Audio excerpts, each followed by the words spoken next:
that the pilots were fighting that circumstance. What we were interested in was how the fire started, how the fire spread, and how it eventually disabled the airplane. That's the key for us, was to answer those three questions. Now, by going deep into this investigation, we can reveal what caused a modern passenger airliner to plummet into the Atlantic Ocean, killing everyone on board.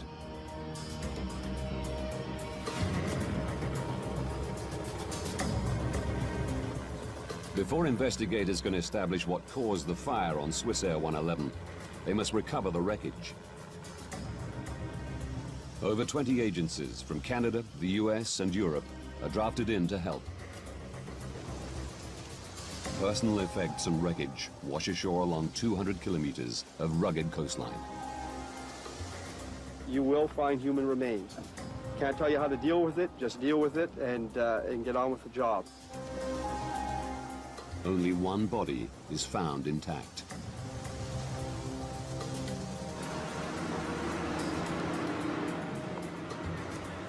Divers and remotely operated vehicles scour the wreckage 54 meters under the sea.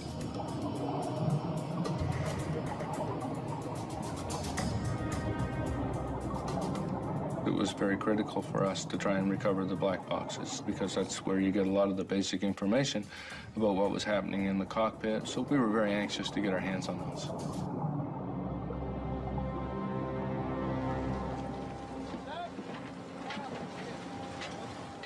Within 9 days of the crash, both black boxes are found intact. Do we see the emergency checklist for air conditioning smoke?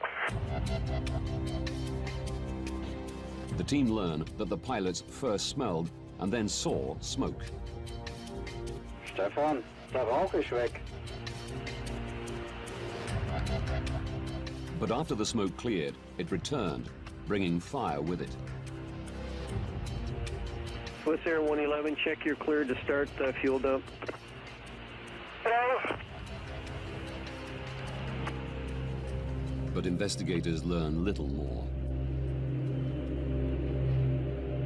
The information for the last 6 minutes on both recorders was missing, so that was a bit of a disappointment to us. We thought we were going to have the information all the way to the impact, but in fact we didn't. The black boxes don't provide any quick answers. But Vance is confident the plane's wreckage holds more clues.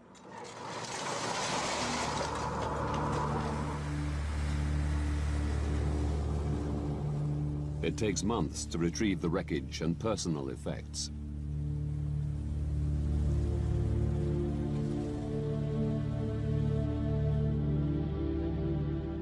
Bereaved relatives are invited to come and reclaim their loved ones' possessions. The carnage was unspeakable. I mean, there were suitcases that looked like a demon could have shredded them. And yet there were certain things that were just in perfect condition that they just, picked up out of the water. Lynn sees her husband's notepad with the shopping list he wrote that morning. The fact that, his notepad was there that I could read, magazines were intact, but none of the passengers except one. And when I asked them, why? How could this be? Basically, they just explained it as the G-force and, what happens, and then I wish I never asked.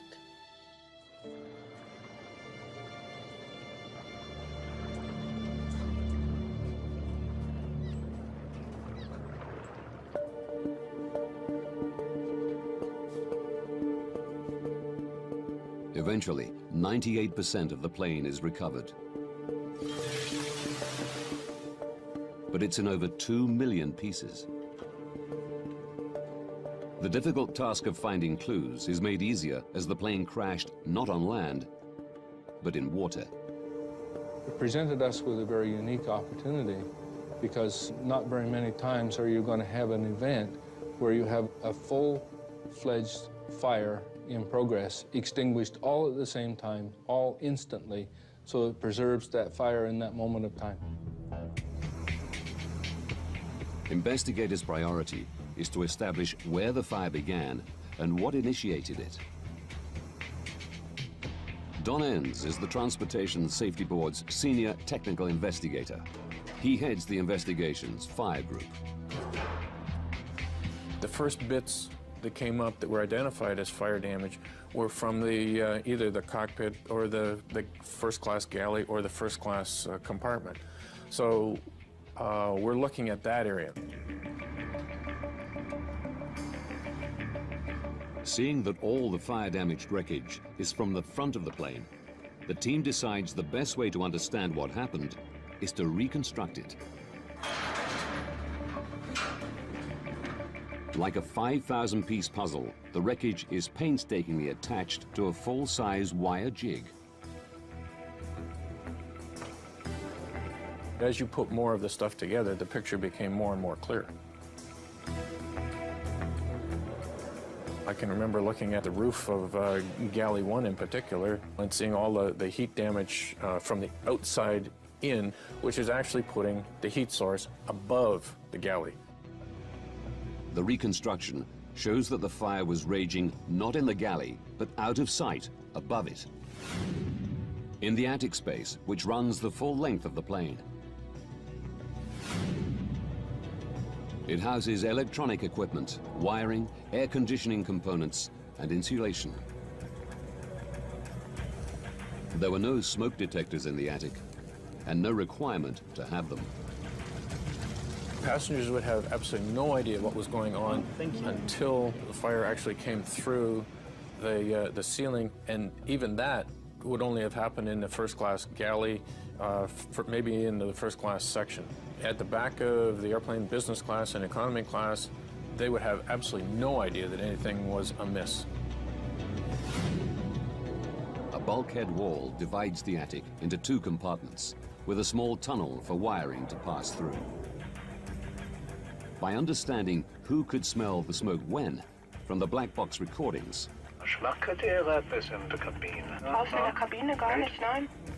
and by looking at the fire damage on the reconstruction, the team established that the fire started in front of the bulkhead, above the cockpit ceiling, where the pilots noticed the smell almost immediately. If it had started behind that bulkhead wall, it would have done a lot more damage, more rearward into the fuselage, and the people in the back of the airplane would have smelt smoke and odor before the people in the cockpit did. Now they know where the fire started.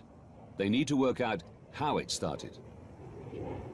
One of the things that we looked for, of course, was whether or not there was any criminal activity involved.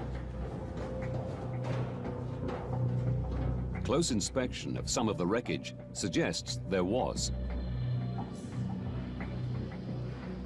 Very early on in the investigation, we started finding in what looked like buckshot from a shotgun shell.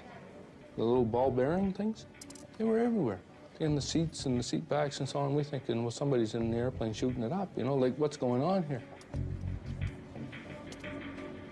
They question whether the fire was part of a terrorist plot, where someone boarded the plane with a shotgun.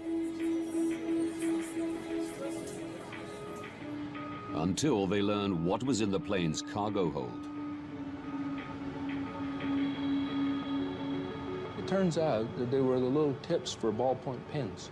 Those little tiny roller things that they put in the end of a ballpoint pen. There were tens of thousands of those things.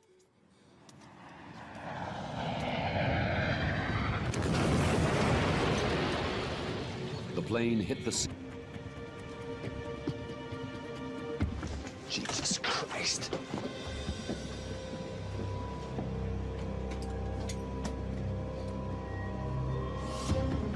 Please, we have seats at the back.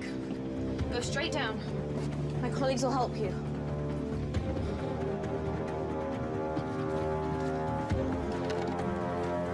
Smoking first class.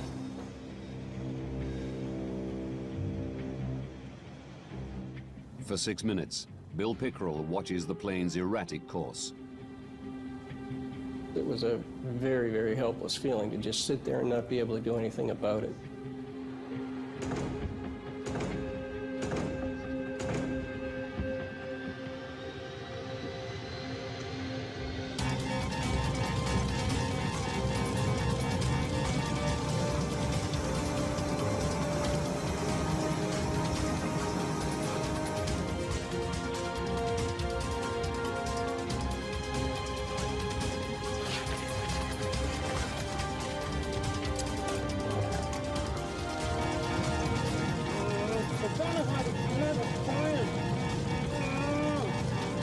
And suddenly they turned to the south, out toward the open ocean.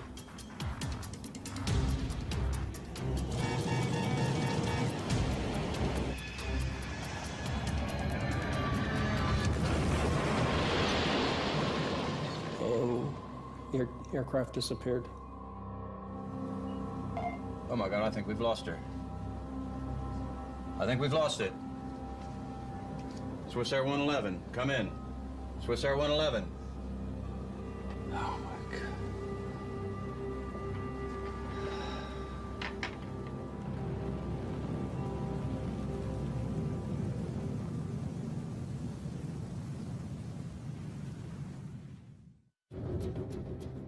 The last radar position